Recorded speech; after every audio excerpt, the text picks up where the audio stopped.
We got the Lesabre up in the air today. We are finally doing a rear suspension rebuild. So we got cracking boots on the trailing arms, the boots on the rear, or the bushings on the rear control arms are totally shot. This thing gets cornered pretty hard, and that puts a lot of stress on these rear bushings, and that throws the alignment out. That too. So we're gonna refresh the whole rear suspension. These aren't tight enough either, so I've recently learned that those are supposed to be a whole lot tighter. So I've already got the exhaust system out. It's pretty easy. Even if you have an original exhaust system that's rusted out, it's not too bad. So you can use for the hangers in back. If you got a Bonneville, you're gonna have a hanger on both sides. If you got a Lesabre, you're just gonna have the one side.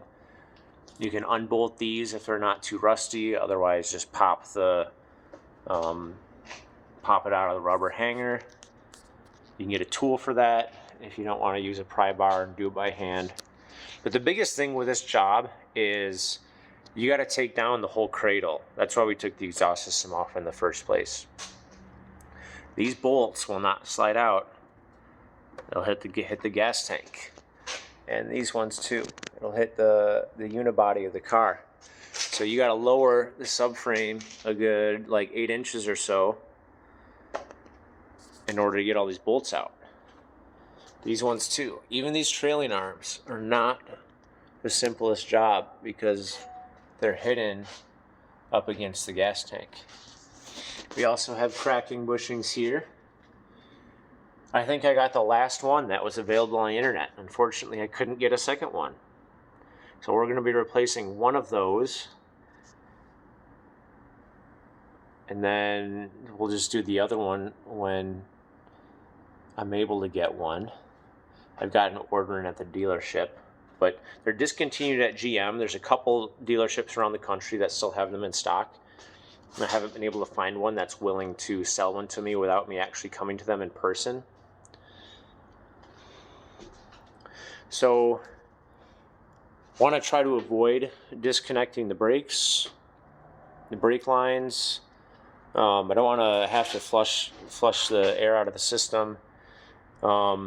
It's not too bad. The subframe is held on 3 bolts on the 2 front corners. We got a cage around the parking brake cable here. We might be able to just leave that in place. We're going to try, see how that goes. But again, 1, 2, 3 bolts. And then we got just the 2 bolts here. Lower everything. We got the transmission jack. If you're doing this on the ground in your driveway, it's a little easier. You just take your floor jack. And we're going to lower this down. Now, once it lowers, you also have the springs here. The springs are compressed. You can unbolt the rear shocks, pry down on this until you can just kind of take this out by hand. But what we're going to try to do is just leave everything together and just try to lower the subframe, and then that should cause more space here. And hopefully we can get enough slack in the spring that we can just either leave it there or take it out by hand when it's time to unbolt the control arms. So these control arms are discontinued. You can't get new rear control arms. So if your bushings are shot, which a lot of them are once you get to this age, the only option is to replace the bushings themselves. And you can get the bushings on eBay.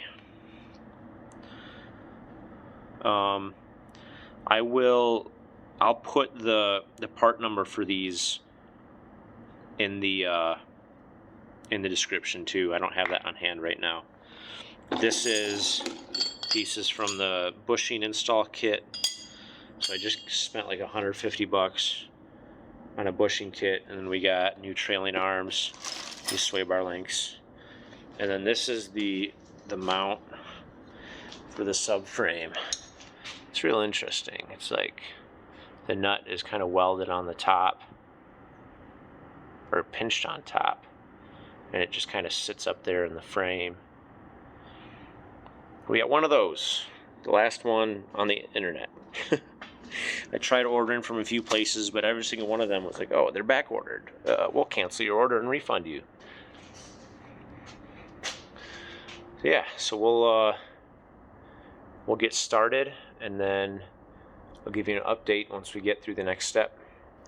One more thing before we talk about the subframe. If you got stock exhaust, you're gonna have a super rusted square bracket right here with 4 studs and nuts on there, where the nuts are like super small and corroded away. Those will pretty much always come off. Pound a socket onto the nut and then take your impact on it, it'll loosen. Every single one does on these H bodies. And then just make sure you get a new gasket for, you know, between the downpipe and the catalytic converter. So you'll drop the catalytic converter and the piping all the way back, and just pry these off, or you can unbolt them. And then same with the rear.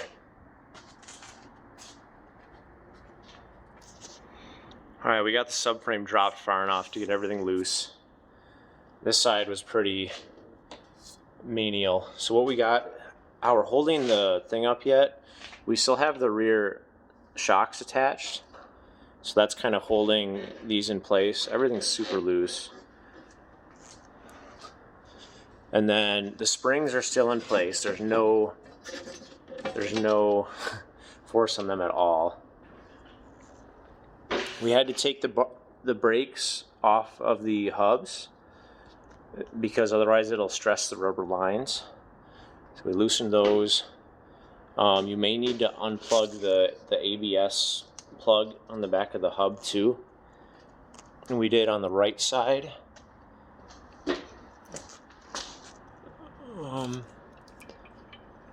Yeah, so that would have been pulling right there. It's just slightly too long. And then we were able to lower it enough so that we can slide these bolts out and then take the control arm off the subframe. So we're gonna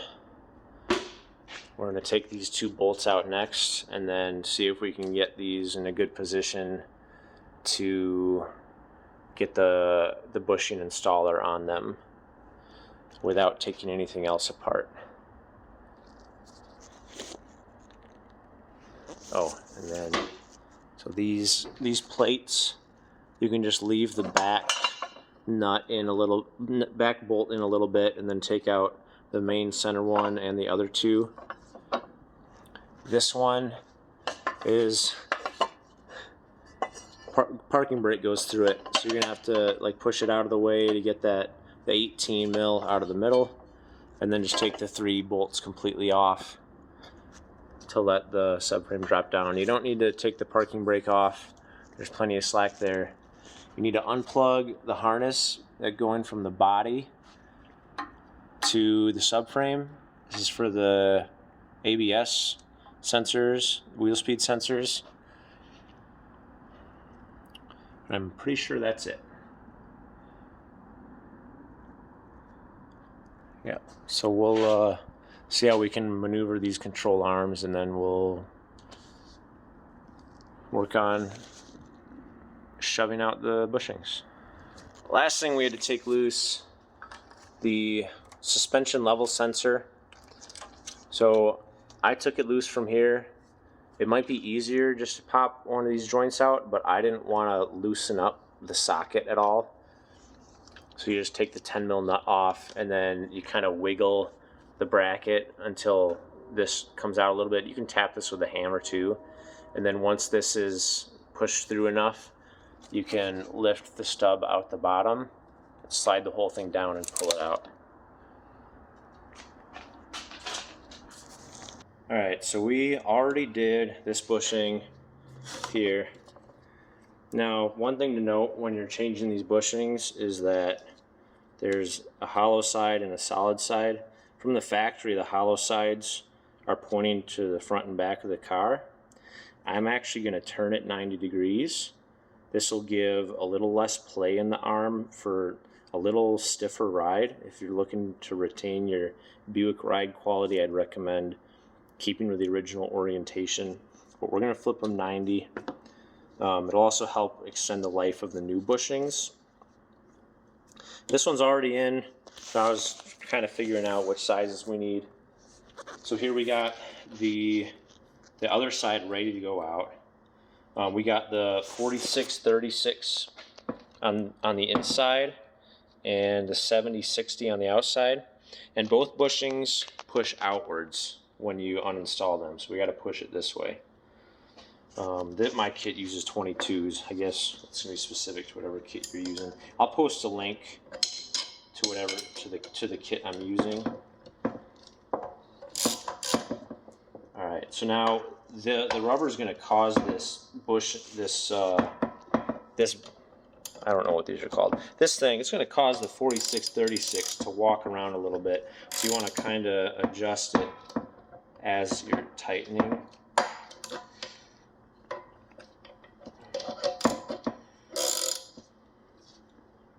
That way.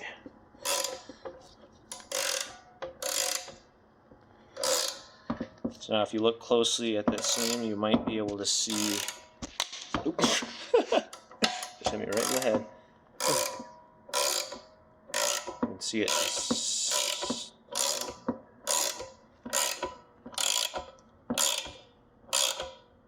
okay, so our tool is kind of going sideways. This is going to be difficult. The other side was a little easier because the cup kind of just went around it all the way up to here. This side's a little harder because there's nothing over here for it to sit against. So we're going to have to, and the flange of the bushing is right, aligns right with the edge of the cup. It just makes things difficult.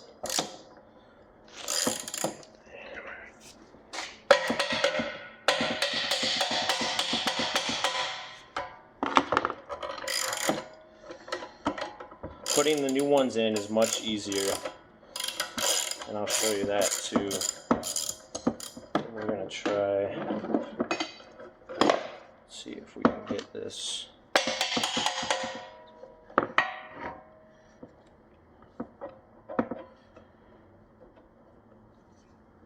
going to try aligning that there. See if it'll just ride on a little deeper.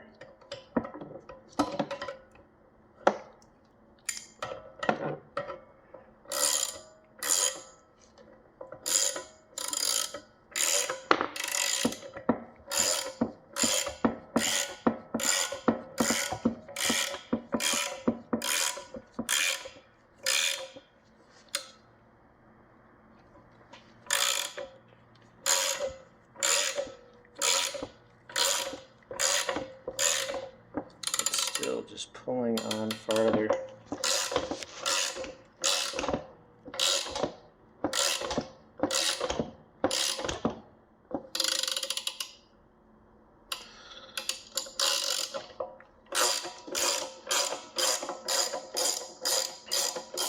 I'm going to try a slightly bigger cup here. We have, is this the one used? Yeah. So this edge was, you can see the witness marks there, it was kind of sliding inside. So we're going to swap that out quick.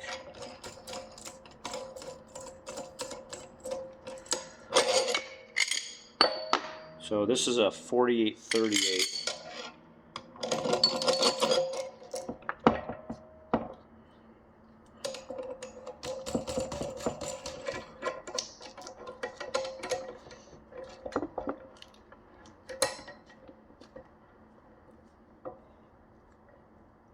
This one can't fall inside.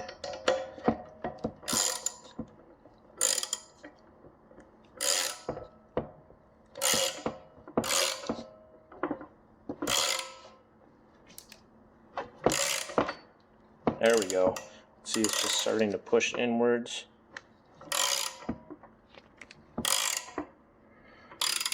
a tiny bit. I gotta adjust it now. It's sitting too high.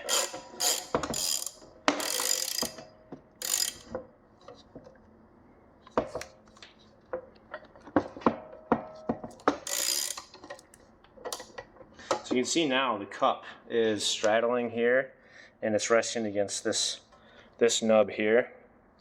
So this is done moving. Now we just got to focus on this side.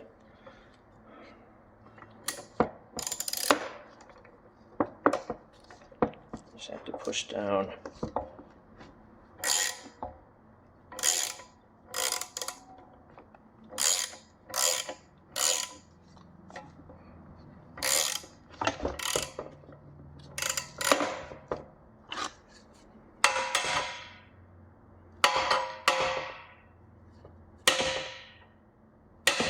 That actually works really well.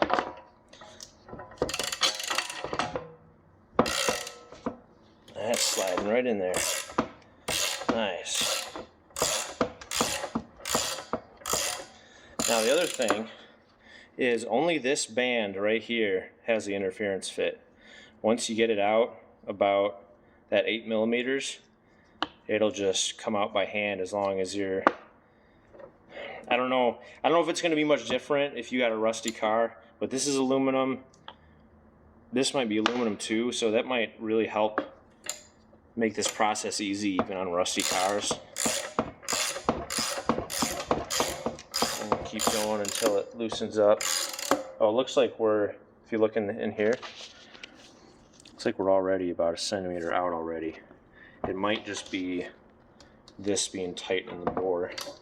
I'm just going to keep going, see if it gets easier.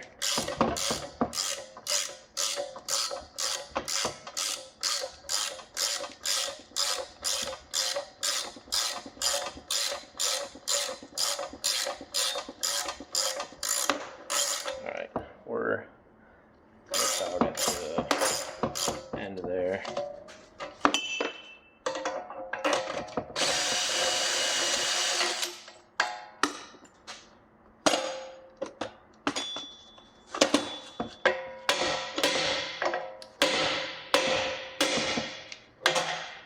Alright, we just knocked this off with the hammer. This is how far the bushing was. You see it's like super loose in there. I didn't touch it while the camera wasn't rolling. But that's just how loose they sit. And look at how bad that was worn. Wow. Alright, and then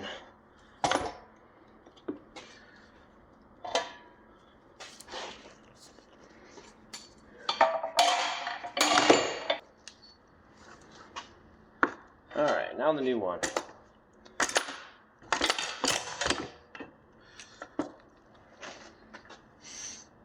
So we're going to orient it this way.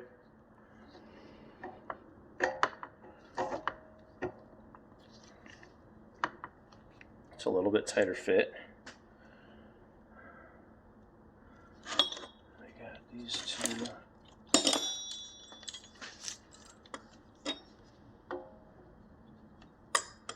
Alright, so we're using a 58-48 on that side, and then the 60-50 on this side. It fits barely around the rubber here. There's a rubber lip, and this kind of fits nicely around the rubber lip. Maybe more.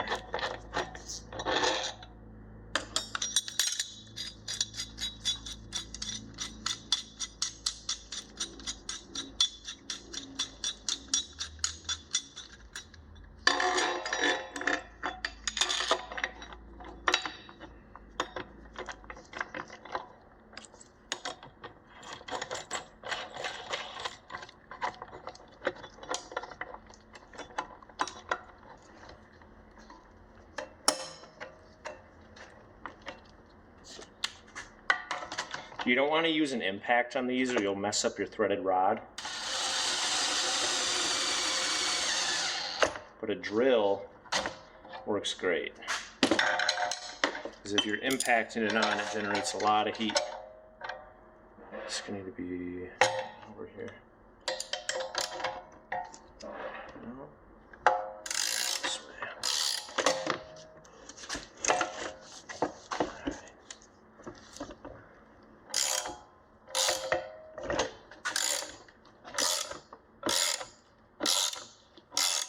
And this part's much easier.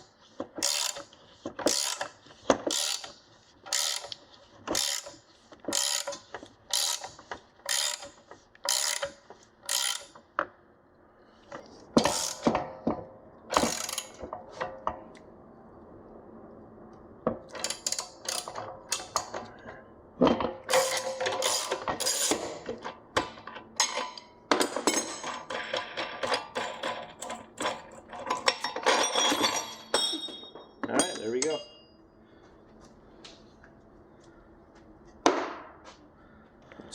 Alright, so I didn't mention before we did the bushings, we actually did take the control arms all the way out. I'm sure that was obvious. But yes, it's real easy from the last point of the video we showed underneath the car. It's just, you know, the sway bar link, trailing arm, and then two 10mm bolts here. But yeah, now we have the control arms back in place with the new bushings. Now, one thing to note, these should always be torqued with the suspension at ride height. If your subframe to control arm angle is like hanging really low and you tighten those bushings, then when the car's sitting at ride height, it's going to be stressing the bushings the whole time. So you want to get the subframe sitting at the right level down so that it's about holding this at the right angle, and then you can tighten your control arm bolts.